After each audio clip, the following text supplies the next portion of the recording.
The European Union is currently struggling to reach an agreement on how to use Russia's frozen assets to help finance Ukraine's war effort and long-term recovery. Several European Union member states have now joined Belgium in calling for alternatives to the proposed reparations loan, according to a report by Euroclear.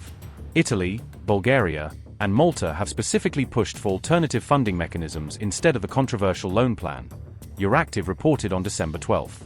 This comes as European Union member states collectively agreed to indefinitely freeze Russian central bank reserves held within the bloc. Belgium, along with Italy, Bulgaria, and Malta, issued a joint declaration formally backing the decision to keep Russian assets frozen. However, the four countries cautioned that the decision to freeze assets should not automatically preempt or predetermine the use of Russian funds for Ukraine's war effort.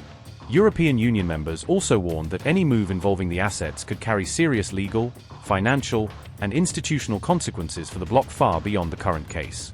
They urged the European Commission to explore alternative funding options that rely on existing European Union loan facilities and fully comply with European Union and international law.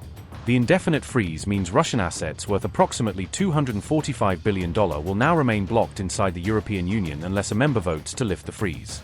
Previously, the immobilization of these assets required unanimous approval from all 27 European Union member states every 6 months. This process carried the risk that Kremlin-friendly nations within the bloc, such as Hungary, could veto or block the renewal.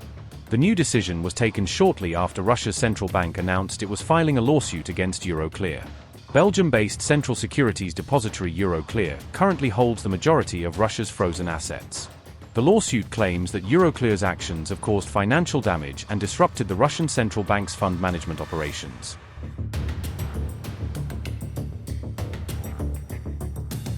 The European Union has been pushing a plan for a reparations loan to Ukraine that would be secured against frozen Russian assets. Under this complex proposal, the European Union would borrow cash from Euroclear and then loan those funds to Ukraine.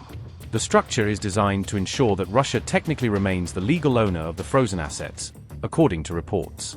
As per the plan, Ukraine would only be required to repay the loan if it eventually receives war reparations from Moscow for damage caused during the conflict.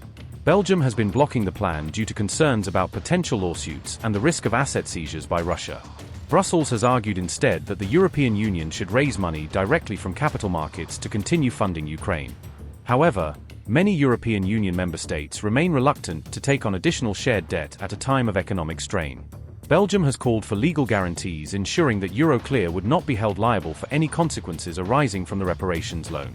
The European Union is expected to discuss Brussels' proposed legal amendments at a summit scheduled for December 21.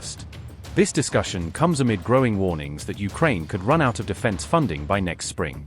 According to reports, the proposed loan could cover up to 2/3 of Kiev's financial needs over the next 2 years.